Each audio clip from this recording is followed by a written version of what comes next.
स्वागत है आपका तुषार लेक्चर की लेटेस्ट वीडियो में। आज की वीडियो के अंदर हम दो टॉपिक करेंगे। जो हमारा पहला टॉपिक है वो है दो आवेशों के वजह से बल लगता है उसकी दिशा कैसे निकालेंगे। उसके लिए हमें दो नोट पता होने चाहिए। जो पहला नोट है वो है कि जब दो सजातीय आवेश होंगे तो उनके मध्य प्रतिकर्षण लगेगा, चाहे वो प्लस प्लस हो चाहे वो माइनस माइनस हो। यदि विजातीय आवेश होंगे, चाहे प्लस माइनस हो या माइनस प्लस हो, तो उनमें आकर्षण बल लगेगा। तथा दूसरा नोट जो है वो है कि जिस आवेश पर हमें बल देखना है उसकी जगह खुद को हम अज्यूम करेंगे, तो फिर सोचेंगे कि सामने वाला हमें पास बुलाएगा या दूर भगाएगा। हम एग्जाम्पल समझते हैं इसको। ये एग्जाम्पल है, दो आवेश हैं Q1 Q2 दोनों प्लस है। अब मुझे Q1 पर बल देखना है तो मैं क्या करूँगा, Q1 की जगह मैं खुद को रखूँगा। अब मैं देखूँगा Q2 मुझे पास बुलाएगा या दूर भगाएगा। तो Q2 भी प्लस है, Q1 भी प्लस है, तो Q2 प्रतिकर्षित करेगा, दूर भगाएगा। तो Q1 पर लगने वाले बल की दिशा इस तरफ हो जाएगी। इस बल को बोलेंगे F12। 1 पर बल 2 के कारण, Q1 पर बल Q2 के कारण। अब मुझे Q2 पर बल देखना है तो Q2 की जगह मैं खुद को रखूँगा। अब देखूँगा Q1 मुझे पास बुलाएगा या दूर भगाएगा। तो Q2 भी प्लस है, Q1 भी प्लस है, तो Q2 जो है उस पर जो बल लगेगा वो प्रतिकर्षण बल लगेगा, क्योंकि Q1 Q2 को धक्का मारेगा। तो Q2 पर लगने वाले बल की दिशा इस तरफ होगी। इस बल को बोलेंगे F21। 2 पर बल 1 के कारण, Q2 पर बल Q1 के कारण। अब हम दूसरा एग्जाम्पल देखेंगे हमारा। जो ये Q1 इस बार माइनस का है, Q2 भी माइनस का है। तो अब Q1 पर बल देखना है तो Q1 की जगह मैंने खुद को रखा। अब देखेंगे Q2 मुझे पास बुलाएगा ये दूर भगाएगा। Q2 भी माइनस का है, Q1 भी माइनस का है, तो Q2 Q1 को दूर भगाएगा। तो इस पे लगने वाले बल की दिशा इस तरफ हो जाएगी। इस बल को बोलेंगे F12। 1 पर बल 2 के कारण, Q1 पर बल Q2 के कारण। अब मुझे Q2 पे बल देखना है, Q2 की जगह मैं खुद को रखूँगा। अब सामने वाला देखूंगा, जो Q1 मुझे पास बुलाएगा या दूर भगाएगा। Q1 माइनस का है, Q2 भी माइनस का है, तो Q1 Q2 को प्रतिकर्षित करेगा, दूर भगाएगा। तो Q2 पर लगने वाले बल की दिशा इस तरफ हो जाएगी। इस बल को बोलेंगे F21। 2 पर बल 1 के कारण, Q2 पर बल Q1 के कारण। अब हम तीसरा एग्जाम्पल देखते हैं। इस बार Q1 प्लस का है, Q2 माइनस का है। अब Q2 पर बल देखते हैं पहले। Q2 माइनस का है तो इसको जगह मैंने खुद को रखा। अब Q1 प्लस का है तो Q2 को आकर्षित करेगा। तो Q2 पर जो लगने वाला बल है उसकी दिशा हो जाएगी इस तरफ। ये इस बल का नाम होगा F21। 2 पर बल 1 के कारण, Q2 पर बल Q1 के कारण। अब मैं Q1 पर बल देखना चाहता हूँ। Q1 प्लस का है, Q2 माइनस का है, तो Q2 जो है वो Q1 को आकर्षित करेगा, अपनी ओर खींचेगा, पास बुलाएगा। तो जो Q1 पर लगने वाला बल है उसकी दिशा इस तरफ हो जाएगी और इसका नाम होगा F12। 1 पर बल 2 के कारण। ये जो आखिरी एग्जाम्पल है ये आपके लिए छोड़ता हूँ मैं, इसका जवाब आप कमेंट सेक्शन में जरूर दीजिएगा। अब हम देखते हैं कूलाम के नियम का सदिश रूप। सदिश रूप को समझने के लिए हम दो आवेश मानते हैं Q1 व Q2 जो एक दूसरे से r दूरी पर स्थित है। जब हमें सदिश रूप देखना होता है तो हम कार्तीय निर्देशांक या निर्देशांक ज्यामिति का उपयोग करते हैं। ये x अक्ष है, ये y अक्ष होता है, ये मूल बिंदु है। अब ये Q1 आवेश है, ये Q2 आवेश है, दोनों r दूरी पर स्थित हैं। अब हमें Q1 Q2 आवेश का स्थिति सदिश लिखना होगा या निकालना होगा। ठीक है, तो स्थिति सदिश क्या होता है? स्थिति सदिश किसी भी बिंदु की स्थिति बताता है। इसको कैसे बनाएंगे? इसको मूल बिंदु से लेकर जिस बिंदु की स्थिति बतानी है वहां तक लेके जाएंगे। हमें Q1 की स्थिति बतानी है तो हम Q1 तक लेके जाएंगे। तो जो R1 हो जाएगा वो आवेश Q1 का स्थिति सदिश हो जाएगा। ये R1 क्या कर रहा है? ये मूल बिंदु के सापेक्ष Q1 की स्थिति बता रहा है। R1 मूल बिंदु के सापेक्ष Q1 आवेश की स्थिति बता रहा है। इसी प्रकार R2 जो है वो आवेश Q2 का स्थिति सदिश हो जाएगा। यह मूल बिंदु के सापेक्ष Q2 की स्थिति बता रहा है। अब जिस प्रकार जो R1 है वो मूल बिंदु के सापेक्ष Q1 की स्थिति बता रहा है, तो हमने एक नया स्थिति सदिश लिखा R21 ये क्या कर रहा है, ये क्या कर रहा है, ये जो Q2 की स्थिति बता रहा है Q1 के सापेक्ष, R21 स्थिति सदिश है वो क्या कर रहा है, वो Q2 की स्थिति बता रहा है, इस दिशा में है ये क्या कर रहा है, Q2 की स्थिति बता रहा है Q1 के सापेक्ष, R21 सदिश बोलेंगे इसको। अब हमें एक नई चीज़ देखते हैं, जो R21 सदिश है उसकी दिशा कौन बताएगा, उसकी दिशा बताने के लिए हम यूज में करते हैं एकांक सदिश, R21 कैप बोलते हैं इसको। ये क्या कर रहा है यहाँ पे, ये जो R21 कैप है, ये जो आपका R21 स्थिति सदिश है इसकी दिशा बता रहा है कि इसकी दिशा कौन सी है, वो एकांक सदिश बता रहा है R21 कैप। अब R21 कैप का एक रिलेशन होता है, वो होता है जो R21 कैप है ना, वो R21 स्थिति सदिश और उसके परिमाण का अनुपात होता है। अर्थात किसी का एकांक सदिश निकालना है किसी सदिश का, तो उस सदिश में उसके परिमाण का भाग दे देंगे तो उसका एकांक सदिश आ जाएगा उसी दिशा में। ठीक है, अब हम देखते हैं, हमने एक और नया स्थिति सदिश खींचा, वो है R12। R12 क्या है, Q1 की स्थिति बता रहा है Q2 के सापेक्ष।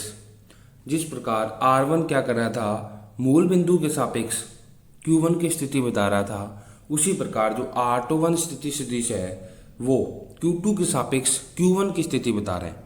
ठीक है, जिस प्रकार R21 का एकांक सदिश था उसी प्रकार R12 की दिशा में भी एक एकांक सदिश होगा जिसको हम बोलेंगे R12 कैप। ये भी R12 स्थिति सदिश की दिशा बता रहा है, जिस प्रकार इस चित्र में दर्शाया गया है कि जो ये R12 स्थिति सदिश है इसकी दिशा ये R12 कैप एकांक सदिश बता रहा है।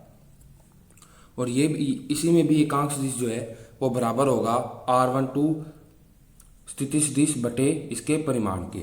ठीक है, अब एक चीज़ और देखते हैं कि हमने अभी देखा कि जो दोनों आवेशों के मध्य की जो दूरी है वो क्या थी, R थी।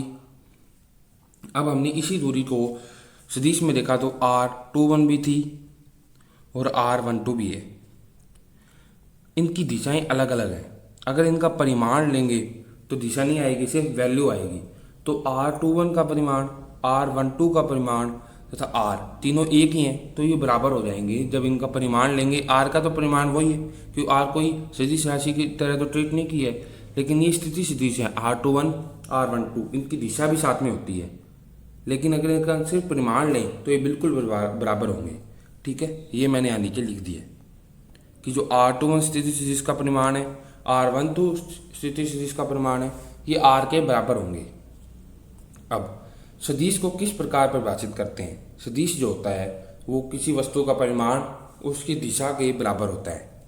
जो कभी भी हम सदिश को लिखते हैं तो परिमाण गुणा दिशा लिखते हैं। आइए, आपने 11th में पढ़ा होगा, तो हम कूलाम के नियम को सदिश रूप लिखने के लिए हम इसी फॉर्मूले की सहायता लेंगे। सबसे पहले हम उस बल का परिमाण लिखेंगे, फिर हम उसकी दिशा लिखेंगे और इस प्रकार हम कूलाम के सदिश रूप तक, नियम के सदिश रूप तक पहुंच जाएंगे। तो हम सबसे पहले क्या करते हैं, F12 रखते हैं Q1 पर बल Q2 के कारण। तो कूलाम का नियम पता ही है, दोनों आवेशों का गुणा के और बटे में दोनों के मध्य की दूरी का वर्ग। अब हमें दिशा बतानी है, दिशा हम हमेशा एकांक सदिश की सहायता से बताते हैं। जैसे हम कई बार लिखते हैं कि जो बल है हमारा F बराबर 5 I कैप, तो 5 जो है वो तो वैल्यू है आपकी, परिमाण है, लेकिन जो ये I कैप है वो क्या बता रहा है, दिशा बता रहा है। अर्थात एकांक सदिश की सहायता से ही हम सदिश की दिशा बताते हैं। ठीक है, तो अब जो आपका F12 है उसकी दिशा इस तरफ है और इसी दिशा में ही आपका R12 स्थिति सदिश है। जो R12 स्थिति सदिश है उसकी दिशा कौन बता रहा है, R12 कैप बता रहा है। अर्थात हम R12 कैप की सहायता से F12 जो है उसकी दिशा बता सकते हैं। वापस देखते हैं कि जो F12 की दिशा है वो इस तरफ है और इसी दिशा में आपका R12 स्थिति सदिश है। जो R12 स्थिति सदिश है उसकी दिशा R12 कैप बता रहा है, R12 एकांक सदिश बता रहा है। तो हम R12 कैप की सहायता से ही R12 की दिशा बता सकते हैं। तो हम क्या करेंगे, जो हमारा K1 Q2 बटे आर स्क्वेयर है उसके गुणा में आ जाएगा दिशा के लिए R12 का कैप। और मैंने अभी आपको बताया था जो इसका कैप है वो सदिश और उसके परिमाण के अनुपात के बराबर होता है। तो ये R12 का सदिश और बटे में इसका R12 का परिमाण।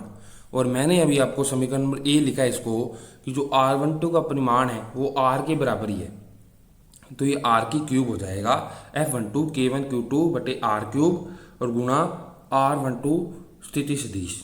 ठीक है, ये F12 का फॉर्मूला हो गया, इसको हम समीकरण नंबर 1 दे देंगे। ठीक है, अब हम देखेंगे F21 दूसरे आवेश बल पहले आवेश के कारण, Q2 बल Q1 के कारण। अब सेम वही कि दोनों आवेशों का गुणा और दोनों की दूरी जो है वो R ही है, तो R स्क्वेयर। अब हम क्या करेंगे, जो F21 की दिशा है वो देखेंगे चित्र में हम, वो इस तरफ है F21 की, इसी दिशा में हमारा R21 स्थिति सदिश है। जो R21 स्थिति सदिश है उसकी दिशा R21 कैप बता रहा है, तो हम R21 कैप की सहायता से ही, जो R21 कैप है उसकी सहायता से ही हम F21 की दिशा बता सकते हैं। वापस देखते हैं, जो F21 है हमारा उसकी दिशा इस तरफ है, उसी दिशा में हमारा R21 स्थिति सदिश है। तो R21 जो स्थिति सदिश है उसकी दिशा हमने देखा था R21 कैप बता रहा है, अर्थात हम R21 कैप की सहायता से F21 की दिशा बता सकते हैं।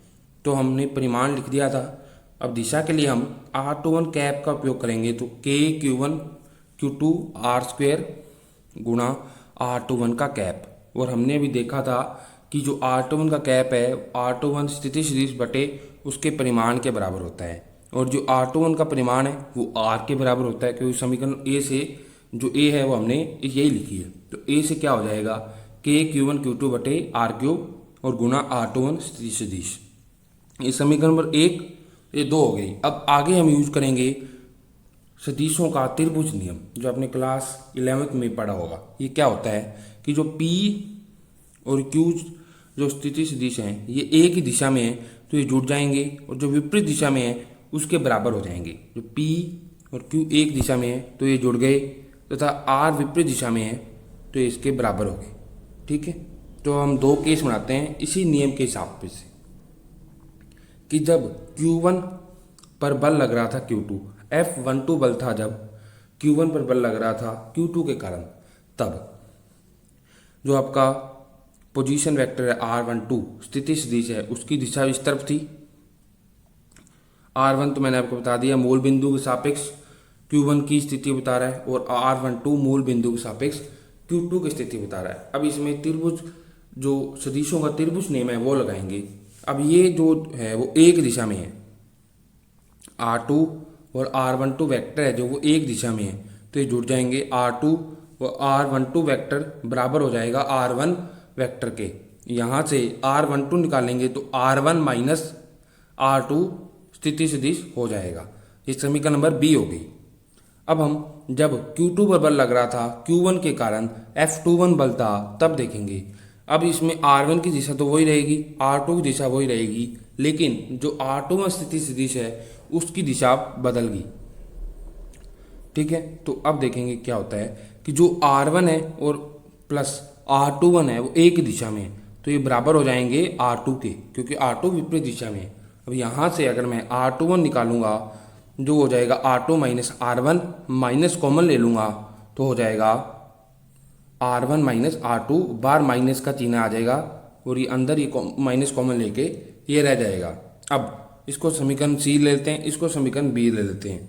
अब एक चीज़ और है, यदि हमने देखा था जो R है वो R21 का मोड और R12 के मोड के बराबर है, अगर यहाँ भी इनका मोड लेंगे तो ये R1 माइनस R2 के बराबर होगा।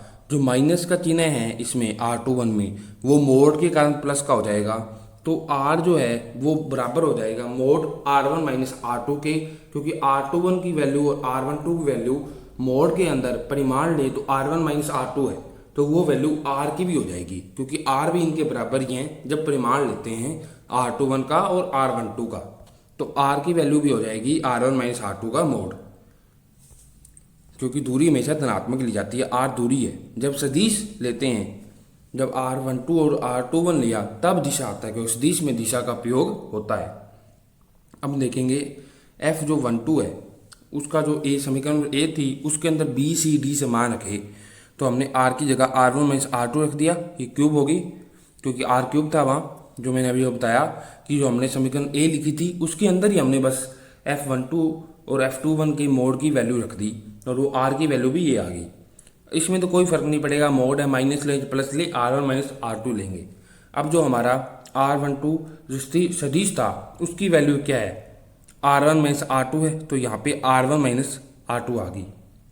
अब जो f21 है उसके अंदर क्या था, जो k q1 q2 बटे r1 माइनस r2 के क्यूब, क्योंकि इस तो मोड के अंदर है तो निशान का कोई फर्क नहीं पड़ेगा। अब जो r21 स्थिति सदिश था उसकी जगह आएगा माइनस का r1 माइनस r2, तो माइनस बार चला गया, मैंने r1 माइनस r2 लिख दिया। अब ये वाली जो चीज़ देखते हैं हम, इस माइनस को छोड़ें और जो बाकी ये चीज़ है ये सेम ये वाली है, अर्थात अब ये इसको रिप्लेस करें तो f21 जो है वो माइनस के f12 के बराबर आ जाएगा। इसका मतलब क्या है कि जो दोनों आवेश थे, दो आवेश थे हमारा Q1 और Q2, आपस में बल लगा रहे थे, बिल्कुल समान परिमाण का बल लगाते हैं, बस केवल इनकी दिशा विपरीत होती है, इस वजह से माइनस आ रहा है। तो हमें इससे क्या पता चला कि दोनों आवेश जो हैं वो एक दूसरे पर समान परिमाण का बल लगाते हैं परंतु विपरीत दिशा में लगाते हैं, इस वजह से माइनस आता है यहाँ पे। अर्थात ये गति के तृतीय नियम का पालन कर रहा है। जो कूलाम बल का नियम है वो गति के तृतीय नियम का ही पालना करता है। तो जो आवेश का सदिश रूप है, कूलाम के नियम का सदिश रूप है, वो हमें यही बताता है कि जो कूलाम का नियम है वो गति के तृतीय नियम की पालना करता है।